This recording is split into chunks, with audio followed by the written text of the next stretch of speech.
Hey guys, welcome back to another YouTube video. Finally, I know it's been a really long time. I finally got a new camera. That was one thing that was really keeping me from making me videos, was that old DSLR I had.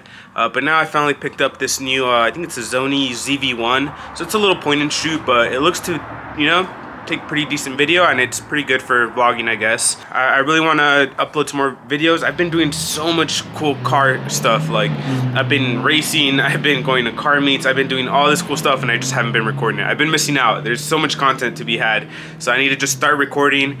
Just always have the camera on me and just get to it and stop, like procrastinating about uploading videos, I guess. So yeah, today we're gonna do an oil change on the GTR. I just did an oil change probably like less than 500 miles ago, but we took it on the track. We had some fun, so it's always good just to, before and after a track event, or, taking it to the track, to just do an oil change, especially when you're pushing the car and stuff. It's just cheap insurance. So yeah, so we're gonna change the oil. I'll do a little, little step-by-step just to have something to do. And then later today, there's supposed to be a really big car meet. The other day, I actually went to another car meet. That was pretty cool. It was a private event, and I'll probably use the footage from the other day at the end of this video. And I also have some Q&A questions from a really long time ago that I asked on Instagram. Oh yeah, and if you aren't following me on Instagram, make sure to follow me. I'll put my @ somewhere on here, and follow the build, I guess. Alright, let's get to it. Okay, so today we're going to be using some Mobil 1 15W50. This is what I've been running on the GTR probably for the last, 4,000 miles or something. I haven't had a single issue. I know that the Australian guys really like to run 15W50. There's always debates about what oil is the best or what brand or whatever, but honestly, I feel like sticking to Mobil 1 full synthetic 15W50 has really helped keep the RB alive for me, at least. So I'm just gonna keep going with it. I always used to use these K&N oil filters. But they're actually not the proper ones. So I have the Greddy sandwich plate for my oil cooler, and you're actually supposed to use Greddy filters. And I heard horror stories about filters failing, or the O-rings on them and stuff on other people's cars because they're not using correct filters. So I finally decided to make the switch. Although, like I said, the K&N ones haven't given me a single issue. They're just getting a little hard to find. I don't know if they're discontinued or not, but it's really hard to find them nowadays. So I figured, hey, let's just order like 3 or 4 of these off the internet, and then start using the Greddy ones. And it's pretty funny. They're actually quite a bit smaller. So yeah, let's get to it. I have to obviously drain the oiled oil, remove the filter. Just do basic oil change. It shouldn't take me too long, but since I'm going to be recording today, it might take me a little bit longer.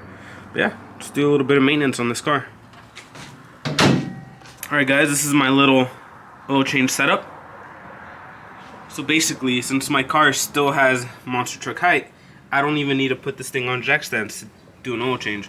All I do is I jack it up a little bit from the front tow hook, which is somewhere down here, like just an inch. As you can see, right now it's not even jacked and this thing goes in there. I just need it to clear the actual sump, because I have the extended sump on this car. So once it clears that, I just let it drain. Another thing, always make sure to have a really clean drain pan. That way you can inspect your oil after the fact. Make sure there's no funky stuff in there, like some bearings or stuff like that. So yeah, always make sure to have a really clean oil pan and inspect your oil. One of the really annoying things about these cars is the oil filter location. So you can see it's tucked down in there. As you can see, right underneath it, hopefully it focuses, right underneath it is the front diff. So when you remove the filter, obviously a little bit is going to come out with it, a little bit of oil, and it's going to hit your front diff and make a mess. So not only do I have, not only do I have the oil pan, but I have a drip pan too. Hopefully that catches the excess.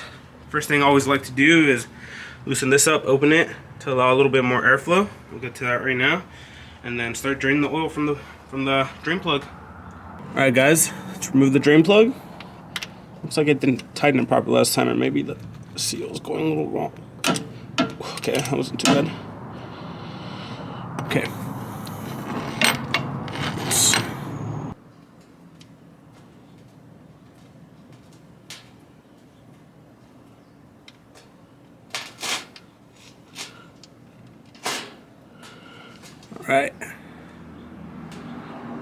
got it. Have a magnetic one. Let's see if it focuses. Alright, so we got the drain plug. Looks pretty good. No chunks or nothing. Oh, yeah, the oil looks really clean. Like I said, it's only been like 500 miles, but we did drive it pretty hard, at least when we took it out to the track. So far, so good. All right, now that we got the oil drain plug, let's open up the filler cap. So let's marin, we'll let it drain a little quicker.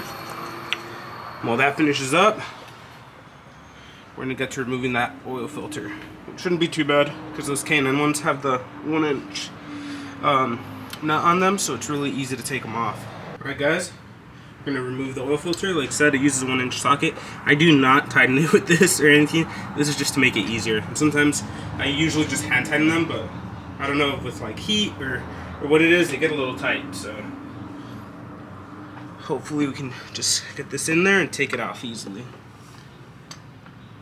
Should be good though with that. Alright. Yep, that should be good. Now all we need to do is reach down in there. Move it. Okay, yeah. And then the goal here is to not make a mess, which you're gonna end up doing anyway, so.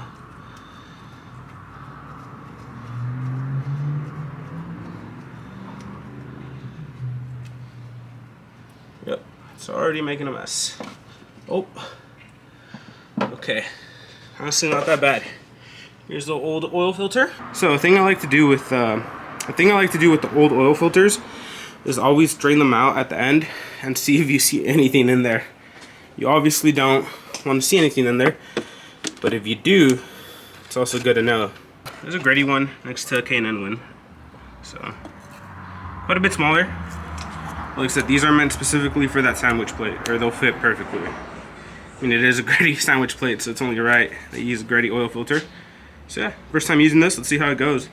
And as I'm sure everybody here knows, make sure to lube up your O-ring with either some of your old oil or some of your new oil. It doesn't really matter, but just, everybody here should know that by now, but just make sure to lube it up. And also make sure to pour some oil into the oil filter. That way there isn't just an air pocket in there for when you turn your engine on. This will be hard to see, but we got the Gretty oil filter in there. Not too bad. So all that's left is to put on the drain plug at the bottom and fill her up. Alright, on to the final part. Let's pour the oil. So this car, I think stock Rb26s take 5 quarts of oil, but this car has the Gretty extended sump, which I think gives you an extra quart. And then also the oil filter and all the lines and stuff. It takes right around 7 quarts. So yeah, it's quite a bit of oil for a little 2.6 liter. But you always want to make sure RBs are happy with oil. You want to make sure they're always topped off. Because we all know RBs and their oiling problems. This car does have a Nitto head drain. Does have the Tomei oil restrictors, does have a Tomei oil pump, so it has all the oiling mods. The only thing I need is the AccuSump, and that's crazy. I think AccuSumps are another 2 quarts, so I think it would bump this thing up to like 9 quarts of oil. So I really need to stop slacking on the AccuSump. I had one, I sold it to my buddy. I need to buy another one. All right, so there is 5 quarts. Just need another 2. One thing you want to do is you want to prime the engine, or try to build up some oil pressure before you start it. So you can either do this by disconnecting your CAS, your cam angle sensor, or in my case, I have Rowan anti-lag, and whenever I have the Rowan anti-lag engaged, the car won't start because of the timing. So what I do is flick the switch in here. That enables it. My e-brake is up. So that enables it. So now, if I go to start the car, it shouldn't start, and it should just prime. Oil pressure. Now we get some oil pressure. You see that? So now that there's oil pressure, flick the switch back on. Car should start right up. Struggled a little bit. We got it. Oil pressure's looking good. Let's go check for any major leaks.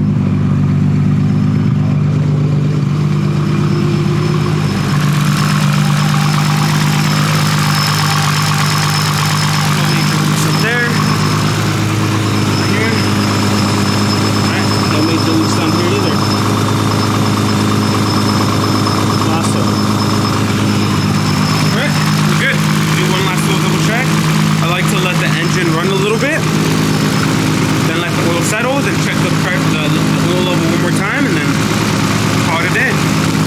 And we are done. Honestly, oil changes aren't too bad. They just get a little messy because of the way the oil filter design is or location is.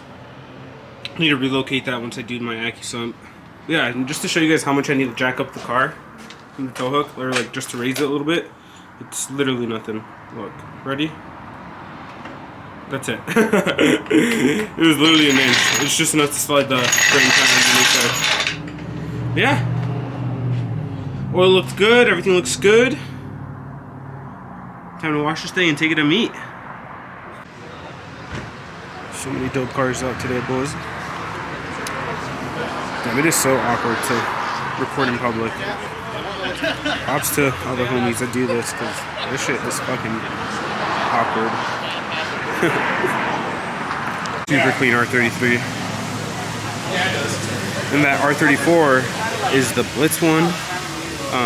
That was made for top speed actually. So I think they took that to the Nürburgring. No, not the Nürburgring, but somewhere in the Autobahn, Germany, and sent it. Dude, look at those wheels. That's awesome. So many dope cars here. So cool.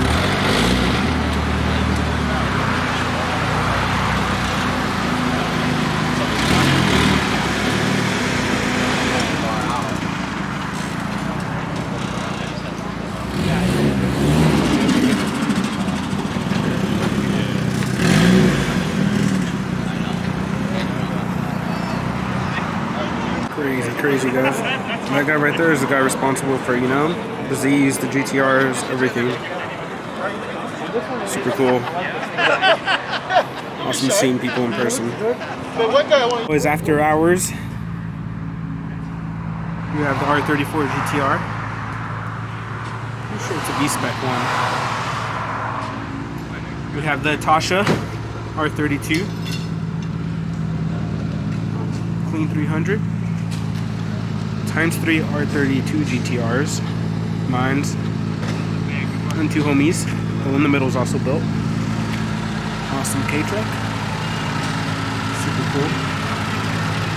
Then this thing, that's awesome. You know, this is the Blitz built one, which was taken to the Autobahn. Oh yeah, there you go. See, Autobahn. So they went for like top speed in this car. As you can tell by the smaller wing. Super awesome. Amazing day, guys. Had so much fun. Met some legends. And overall, great turnout. Hopefully, I actually post this vlog. Knowing myself, probably won't post it, but we'll see.